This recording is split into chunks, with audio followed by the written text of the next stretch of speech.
And the qualification, of course, stood from yesterday: Stringer, Llewellyn, Rutter, Hislop and Whittam. That's what it's all about. Are we going to see a repeat of their battle? Whittam, the pole position man, both he and Llewellyn carrying onboard cameras, so hopefully we will have some good onboard action. Tyre warmers firmly on, making sure that the front end's nice and sticky. Jamie Whittam, not exactly runaway winner, he had to work for the first race win. So the 28-year-old from Huddersfield, pretty thoughtful, I think, about what Hislop might be up to in this race. And Hislop is right alongside him on the grid. And from the Isle of Man now, resident in the Isle of Man, Steve Hislop, number 11, on the crest of a wave, I think, since he put his leg over this Ducati. I think he'll be out to maybe take the win. Obviously, he'll try, but it's a question of whether he can just do that little bit extra. Mike Rutter, 5 on the bike, 5th in the first race, although having qualified 3rd. So he's capable of better than 5th, and maybe the 23-year-old from Brierley Hill can go 1 or maybe 2 better. Matt Llewellyn, a regular 4th place finisher, but what a good result he had as well. 3rd place it was for him in the first race, and Race Stringer, completing the lineup, was 4th in leg 1. So it's the second leg of a 3-round, 6-race series. The sun's in, but the track nice and cool. Reminder of the front row: Stringer, Llewellyn, Rutter, Hislop, Whittam on pole position, all Ducati mounted, and it appears that the Hondas and the Yamahas have little answer, certainly here at Brands Hatch today, for the Ducati domination. But maybe it'll be a different story in this 15-lapper. Watch the lights, and it's a green. And a great start by Llewellyn. Matt Llewellyn, number 4, closely followed by Mike Rutter. Into Paddock Hill Bend the first time. Everyone's safely around, no one running wide, so that's good news. On the run up the hill at Druids, Llewellyn leads Rutter. And then the other front row people, I can see Hislop there in 4th, I can see Whittam just ahead of him, and Race Stringer, it appears, is in 5th place. I'll give you confirmation of that.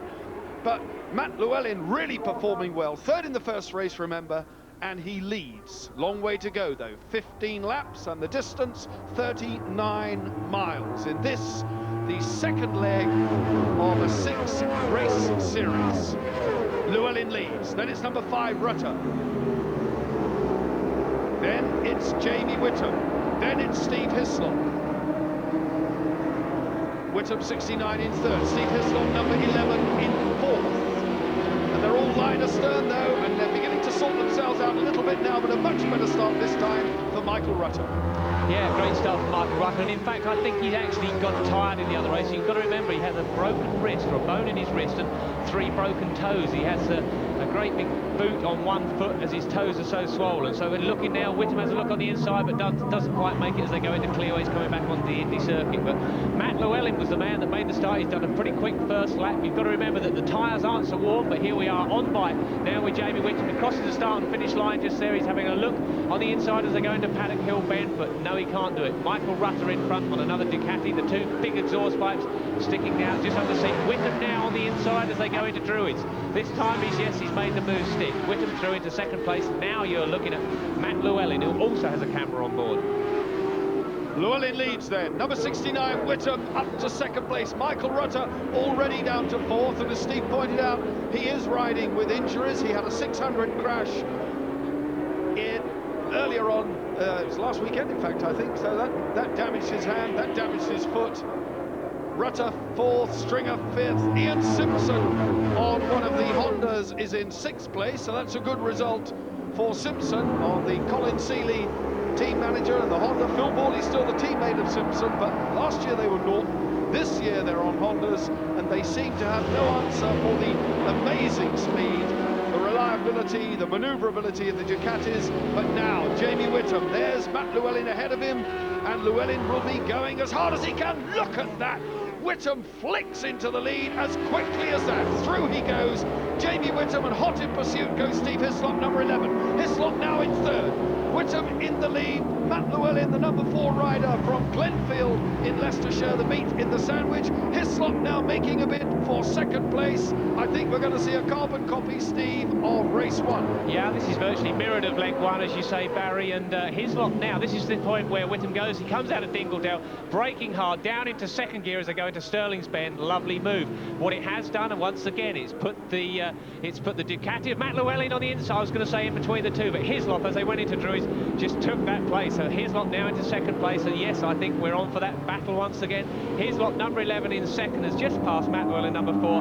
Jamie Whittam, 69, leads. At this point, you'll see, and Hislop always the quicker as they go into the left-hand Surtees corner, but he doesn't come out so quick. If you go in fast, you often come out slow. So this is where Hislop bid to make his passes in race 1, but once again, it's a long race. We've got a 15-lap race, and I think Steve Hislop's going to be watching every move that Jamie Whittam makes. The one thing we know for sure is that Jamie Whittam does have a power advantage. When he gets on the straight and winds back the throttle of his Ducati, he noticeably pulls away from Steve Hislop. Now, I wonder, has Steve Hislop had the opportunity maybe to do something in the pits between the first race and this race to make his bike go a little bit quicker? Hislop, of course, not riding the pure factory machines such as Jamie Whittam's on. It's the Moto Cinelli Ducati, and it's a real replica of the Works machine. It has some Works parts in it, and that could account for the fact that he has a little bit more straight line speed. Hislop is having to ride out of his leathers to stay with him on the corners, going as hard as he can on the brakes, and he's going to have to do it all the way through this race if he's in with a chance of taking the win. But there's Steve Hislop, second place, number 11. 69, Jamie Whittam, the race leader. Matt Llewellyn in third place, the early race leader, now in a comfortable third slot. Mike Rutter, number 5, is still in fourth. Look for the yellow Ducati if we get an opportunity to see Michael Rutter as the first 3 go through. Rutter now in 5th. Race Stringer has gone through into 4th. So this is a carbon copy of race 1 thus far. Ian Simpson, number 1, in 6th. Jim Moody, fellow Scotsman, is there in 7th. And Sean Muir on the Colchester Motorcycles Kawasaki, that's unusual for a Kawasaki to be up there, is in 8th place, riding number 23. This is the battle, though, for 4th and 5th. Yeah, Steve Hislop, number 11 in second place. He does seem to carry the corner speed very well. I'm sure he's got faster corner speed. Now we're looking back from Jamie Whittam on to number 11, Steve Hislop, right behind him. Machines pretty much identical. They're both the 916 Ducatis. The only difference is that Steve Hislop does have the modified road engine, which I would say does give him a slight disadvantage on horsepower. He's keeping his number 1 engine for the Italian World Superbike race held next week in Misano, Italy. So Hislop is saving his number 1 engine, but he's doing a great job on the brakes and on the corners. And you'll see he loses a bit of ground here over the start and finish line now as they cross that in the 6th gear, but under brakes and into the corners, Hislop is very, very fast, closing right in behind Whittam at that point. It's one thing closing in, it's another passing. I don't think Hislop's going to be making any rash moves until we get later into this race. Well, Hislop on a charge, 129.74, and that is just fractionally outside Jamie Whittam's lap record of 129.5. So Hislop now closing and looking very threatening indeed. Number 11, Steve Hislop, the 11 times TT winner. You can see how he drops away in the rear there as Jamie Whittam puts the power on the number 69 Ducati, just inches away from Hislop, and inches really at this level at World Superbike, British Superbike, any form of international Superbike, inches mean an awful lot at this speed. Hislop then still hard there in second place and staying with them, and I'm surprised, Steve, Matt Llewellyn, they've not dropped him off at all. No, Matt is definitely lapping faster in this race. He's obviously made a few modifications, a few tweaks probably on the suspension for this second race. It's always difficult to know what to do. The last thing you want to do is change something in between the races and to the detriment of the handling or something of the bike. But you're also trying to improve all the time. Really, it's always said that you shouldn't change things after practice, but if you feel that you can make an adjustment and make an improvement, then you'll certainly have a go. And it does look as though Matt Llewellyn is lapping quicker now. Well, less than a second separates Llewellyn from the race leader, Jamie Whittam, although having said that, as we speak. Hislop seemed to close and open the gap between himself and the third place man, because he is now right on the back wheel of Jamie Whittam. That's how close it is. The rear-facing camera from Jamie Whittam's machine. Now watch Hislop. He's really, really close. Is he going to be able to slip past? That's how good it is. Just 2 machine lengths. Jamie Whittam climbing all over the bike, knee on the tarmac, endeavouring to keep ahead of Hislop, but Hislop is hunting him down. Here comes Stringer. Stringer too is very much in the hunt. So is Michael Rutter. And Hislop, I don't know, I don't think he's totally lost this time. I think he's in with a chance, and he is just 2/100ths of a second outside the lap record now. So Hislop really on a charge. 129.52, the lap record 129.5, held by the man leading him in this race. Yeah, that's fractionally quicker than they went in the first race, but it is only fractionally 100ths or 2/100ths of a second faster.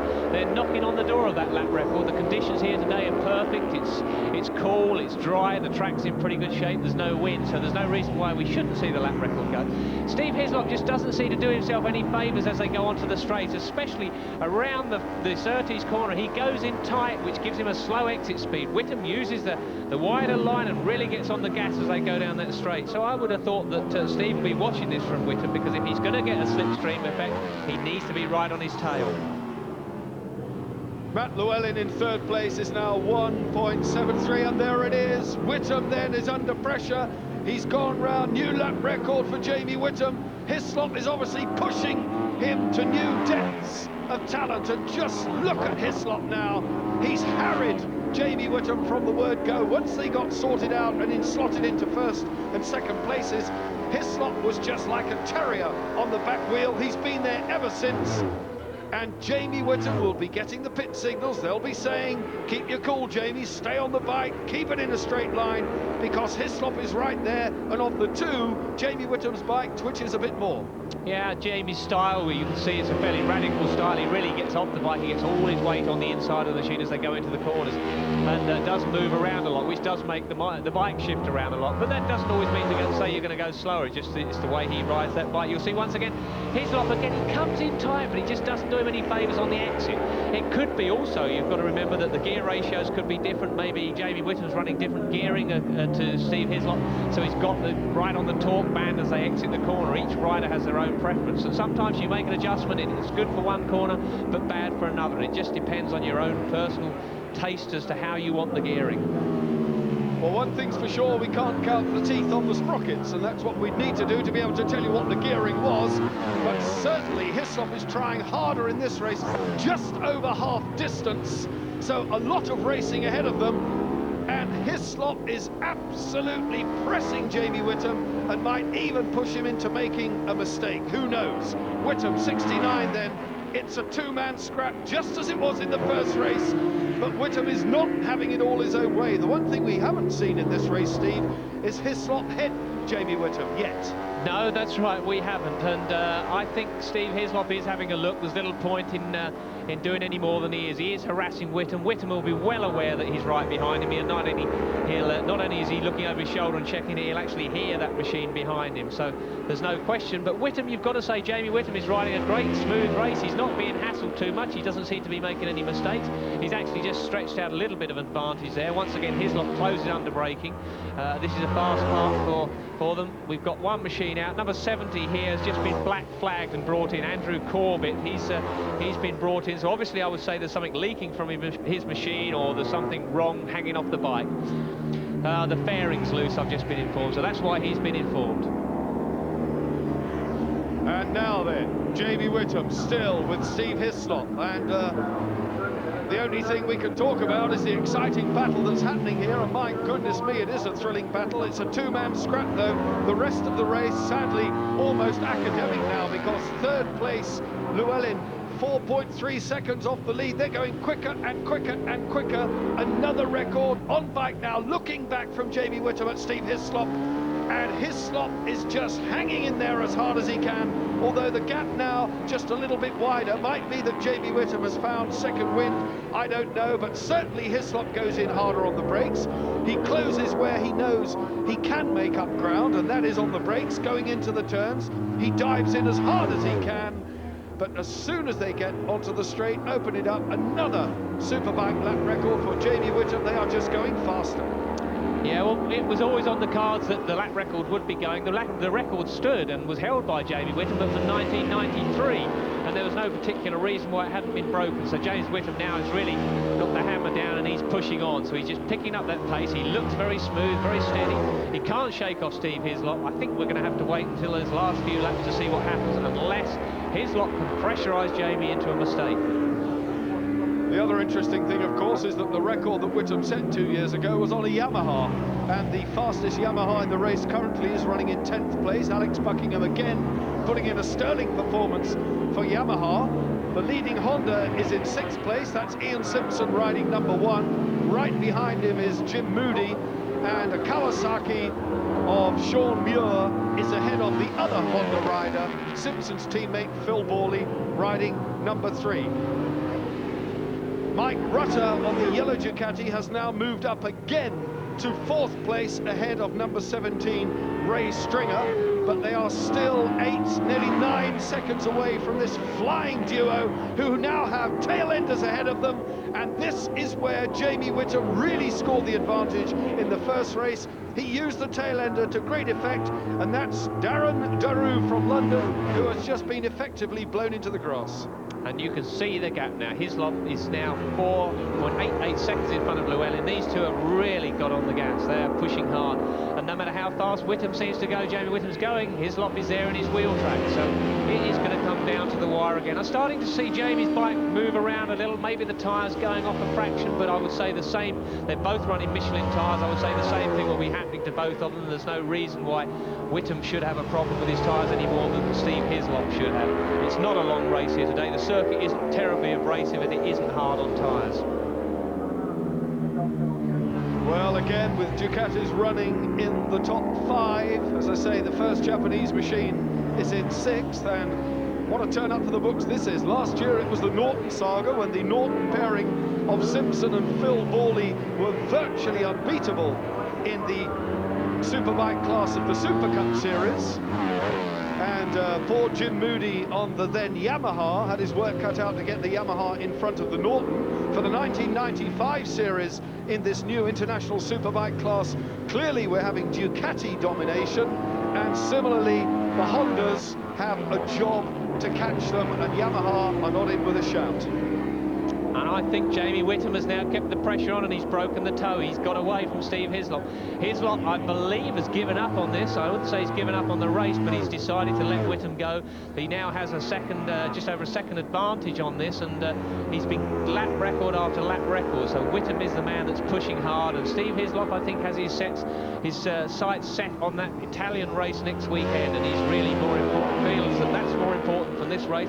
Whittam's bike wiggling and moving around, but I think a lot of that's down to his style. He doesn't get his weight off. You can see the front wheel going light as they go through the Dingle Dell section there, and it's twisting and buckling around, but that's Jamie Whittam's style. Just as I said, he's getting away. Maybe Hislop's closing again now.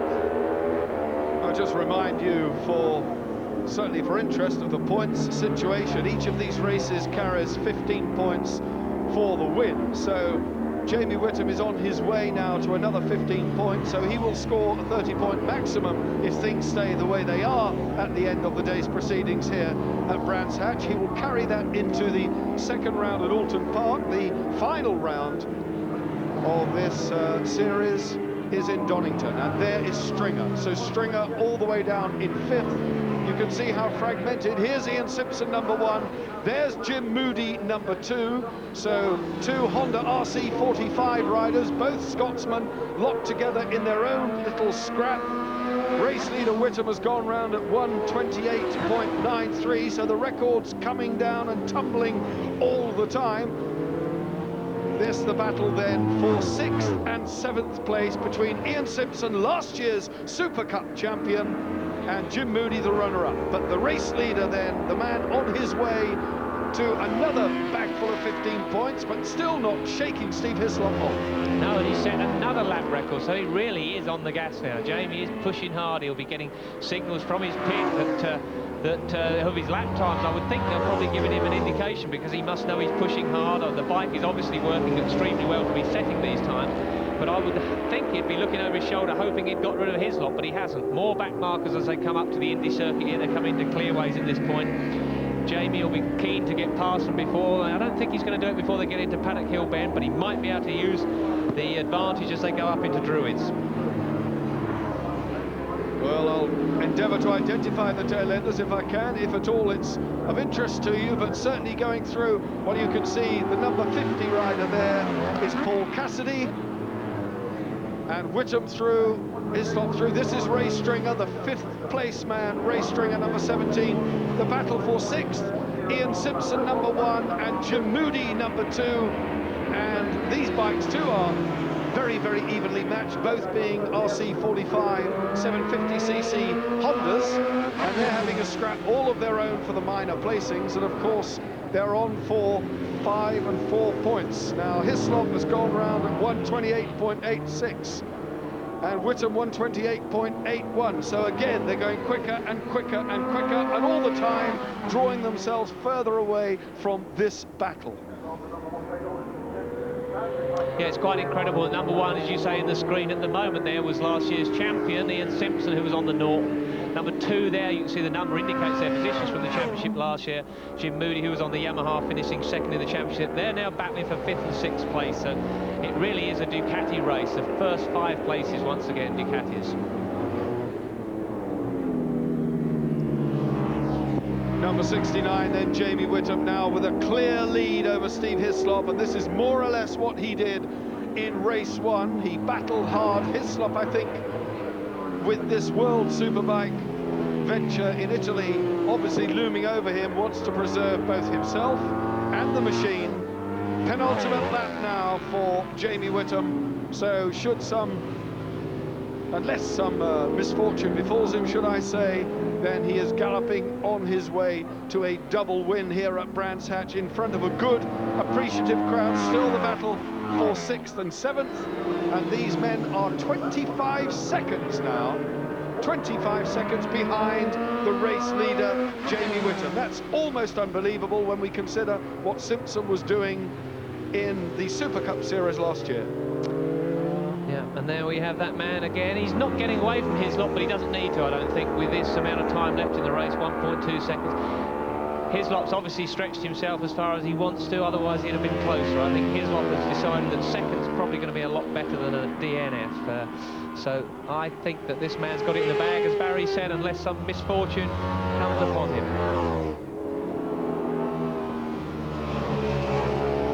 The Moto Cinelli Ducati running beautifully for Jamie Whittam. The bellowing, very distinctive exhaust note of these Italian 955cc V-twin, pure thoroughbred Bologna-built machines. They really are the Ferrari, if you like, of the motorcycle world, and certainly they have a huge following in Italy, and they are dominating the World Superbike scene at the moment. Last lap then, a faller there, number 51. From Ashford. Now the rider up, walking away. He's not content, but he's happy, I guess, to be walking away without any problem. Little or no damage to the machinery, simply off into the gravel. Jamie Whittam then storming round the last lap. Hislop very much in his wake and not able to close. So I think this is the way it's going to finish. Steve, a last word. Yeah, I think almost certainly Jamie would be very silly to make any mistake now. Obviously he has no he can't do anything about a mechanical failure, but he doesn't really need to push hard now. He's backed the pace down. He's lapping about half a second slower than he did towards the end of the race when he was pulling away from Hislop, and now he really just has to finish. There's only 3 corners left before he crosses that checkered flag, and what a perfect weekend for Jamie Whittam. 2 wins and a lot of points in the bag. The very special style of Jamie Whittam, lifting the wheel as he came through Dingledell, then over the curve.